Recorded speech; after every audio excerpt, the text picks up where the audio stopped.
রমজানে ইতিকাফ নিয়ে বিভ্রান্ত মাসআলার জন্য অনেকে ইতিকাফ করে না। মাশাআল্লাহ, অনেক সুন্দর প্রশ্ন। ইতিকাফ এটা দামি আমল, সুবহানাল্লাহ, জোরে বলেন। আমাদের মহল্লাগুলিতে তো ইতিকাফের লোক পাওয়া যায় না, পরে টাকা দিয়ে রাখার লাগে, ঠিক না? অথচ ইতিকাফ আল্লাহর নবী সাল্লাল্লাহু আলাইহি সাল্লামের আম্মা জান আয়েশা সিদ্দিকা রাদিয়াল্লাহু তাআলা আনহা বর্ণনা করছে, আমার দেখা অবস্থায় আমি কোনোদিন রাসূল সাল্লাল্লাহু আলাইহি সাল্লামকে শেষ রমাদানের 10 দিন আমি বাড়িতে থাকতে দেখিনি। আল্লাহর নবী প্রত্যেক রমজানে ইতিকাফ থাকতেন, সুবহানাল্লাহ। 10 দিন ইতিকাফ থাকলে আল্লাহর নবী সাল্লাল্লাহু আলাইহি সাল্লাম বলছে, কেউ যদি আল্লাহর জন্য ইতিকাফ থাকে আল্লাহ তাআলা তার তামাম গুনাহ মাফ করে দেয়, তাকে মাসুম বানায় দেয়। জোরে বলেন সুবহানাল্লাহ।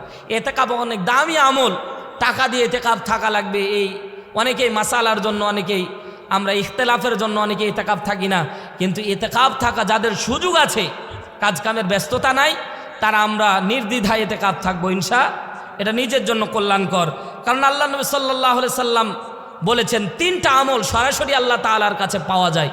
3টা আমল করা মাত্রই আল্লাহ তাআলা অন্তরে প্রশান্তি দান করে। 1 নাম্বার, কেউ যদি দিল খুলে সিজদা দিতে পারে তাৎক্ষণিক প্রশান্তি আল্লাহ অন্তরে দান করে।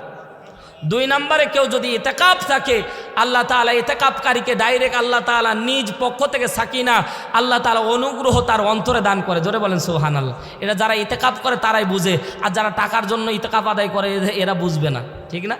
নিজের থেকে ইতিকাফ রাখা লাগবে।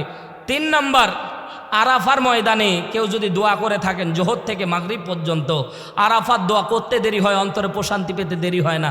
সুবহানাল্লাহ, জোরে বলেন।